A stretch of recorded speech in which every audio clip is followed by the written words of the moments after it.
Hello everyone, welcome to my channel complex point. और आज की इस वीडियो में हम लोग प्रूव करने वाले हैं स्क्वायर का जो डायगोनल होता है वो कैसे इक्वल होता है और एक दूसरे से बाइसेक्ट करता है राइट एंगल्स में। ठीक है, तो इससे पहले भी मैंने 3 वीडियो बना चुका हूँ। ठीक है, तो उसमें मैंने रेक्टेंगल कैसे बाइसेक्ट करता है राइट एंगल पे या फिर उसका डायगोनल कैसे इक्वल होता है ये मैंने बताया था। ठीक है, और फिर रोम्बस का जो है डायगोनल्स वो राइट एंगल पे कैसे बाइसेक्ट करता है वो भी मैंने बताया था। तो अगर आपने वो वीडियो नहीं देखा है तो ज़रूर देखना, ताकि आपको उससे रिलेटेड जो भी कॉन्सेप्ट हो आपका क्लियर रहे। ठीक है, तो शायद आपको समझने में और भी आसानी होती है ना, इससे क्या होगा, आपका कॉन्सेप्ट भी क्लियर रहेगा। तो इसी चीज़ को हम और भी अच्छे तरीके से समझने वाले हैं कि स्क्वायर का जो डायगोनल्स होता है वो कैसे इक्वल होता है या फिर वो कैसे बाइसेक्ट करते हैं राइट एंगल्स पे, इसका हम प्रूफ देखने वाले हैं। ठीक है, तो चलिए ज़्यादा देर ना करते हुए वीडियो को स्टार्ट करते हैं। मेरा नाम है शुभम सिंह, और अगर अभी तक मेरे चैनल को अब तक आपने सब्सक्राइब नहीं किया तो सब्सक्राइब कर लेना। ठीक है, तो चलिए स्टार्ट करते हैं कि कैसे ये प्रूव होगा। तो हम लोग जानते हैं रेक्टेंगल का जो डायगोनल्स होता है वो इक्वल है। तो इसके बारे में क्यों बात कर रहे हैं, तो देखिए, हम इसलिए बोल रहे हैं कि रेक्टेंगल का डायगोनल जो होता है वो इक्वल होता है क्योंकि जितने भी स्क्वायर हैं उनको रेक्टेंगल कह सकते हैं, इसीलिए। ठीक है, तो इससे हम कह सकेंगे ना कि स्क्वायर का जो डायगोनल्स है वो इक्वल है। तो कैसे, तो इसके प्रूव हमने पिछले वीडियो में किया था। ठीक है, देखिए, सबसे पहले हम जानेंगे, हम लिखेंगे वी नो। ठीक है, डायगोनल्स ऑफ ए रेक्टेंगल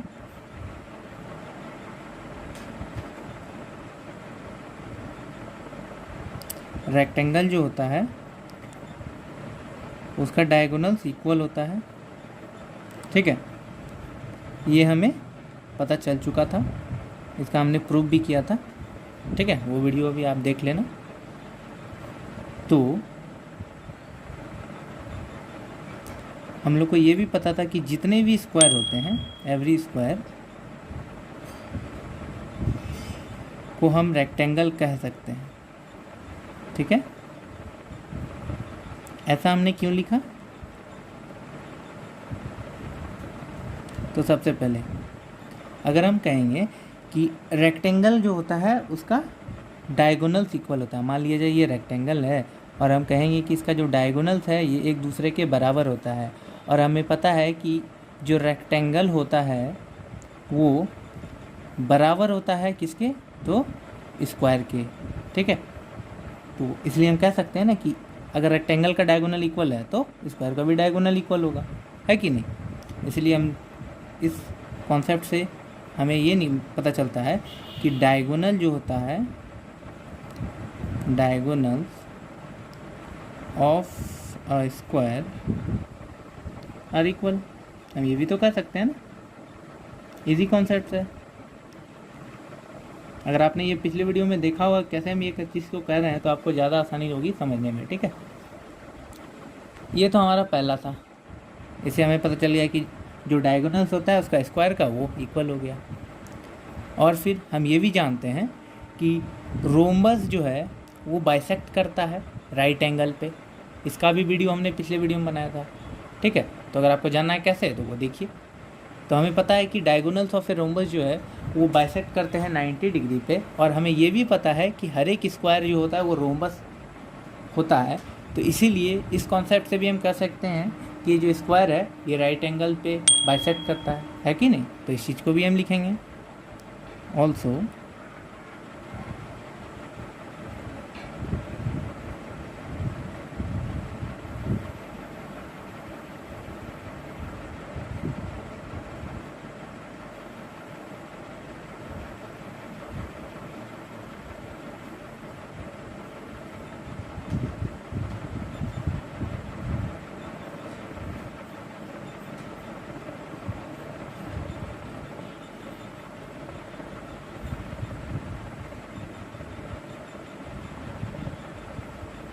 ठीक है, तो इसीलिए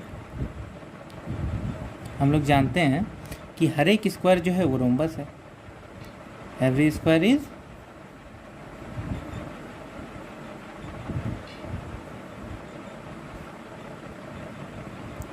हर एक स्क्वायर जो है वो रोम्बस के बराबर है। इसीलिए हम लोग कह सकते हैं कि जो स्क्वायर का डायगोनल्स है वो भी एक दूसरे से बाइसेक्ट करता है, ठीक है। इसीलिए thus the diagonals of a square bisect each other at right angles।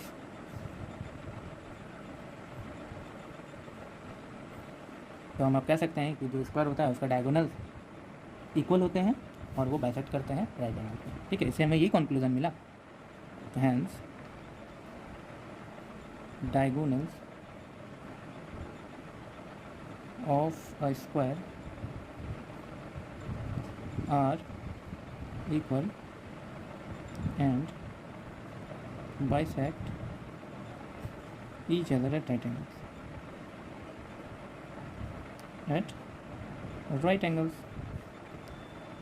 ठीक है। कितना इजी प्रूफ था ये स्क्वायर वाला, आपने देखा ना। अगर आपका कॉन्सेप्ट क्लियर होगा तो कोई भी चीज़ समझने में कितनी आसानी हो जाती है, ठीक है। इसलिए मैं बोलता हूँ कि आपका कॉन्सेप्ट जो एकदम क्लियर होना चाहिए। कैसे हमने प्रूफ किया एक बार और जान लेते हैं। सबसे पहले हमने क्या कहा कि रेक्टेंगल जो होता है उसके डायगोनल्स बराबर होते हैं, और हमें ये भी पता है कि हर एक रेक्टेंगल जो है वो स्क्वायर होते हैं। तो इसी से हम लोग कह सकते हैं कि स्क्वायर का जो डायगोनल है वो इक्वल है। क्यों? क्योंकि हर एक रेक्टेंगल स्क्वायर है, या हर एक स्क्वायर रेक्टेंगल कहा जा सकता है, ठीक है। फिर हमने क्या किया, कैसे हमें पता चलेगा कि वो राइट एंगल पे बाइसेक्ट करता है। तो उसके लिए भी हमें पता है कि रोम्बस जो होता है वो बाइसेक्ट करता है राइट एंगल्स पे, और हमें ये भी पता है कि हर एक स्क्वायर जो है रोम्बस होता है। तो इसीलिए हमें ये भी पता चल गया कि डायगोनल जो होता है स्क्वायर का वो भी बाइसेक्ट करता है राइट एंगल पे, ठीक है। तो इसी तरह हमें ये कंक्लूजन मिला कि स्क्वायर का जो डायगोनल्स होता है वो इक्वल होता है और बाइसेक्ट करता है राइट एंगल पे। यही हमने लिखा और समझा भी, ठीक है। तो थैंक यू एवरीवन। अगर आपको वीडियो अच्छा लगे, ये समझ में आया होगा, तो चैनल को ज़रूर सब्सक्राइब करना, ठीक है। इससे हमें मोटिवेशन मिलती है। तो चलिए मिलते हैं नेक्स्ट वीडियो में अच्छे कॉन्सेप्ट के साथ। Thank you.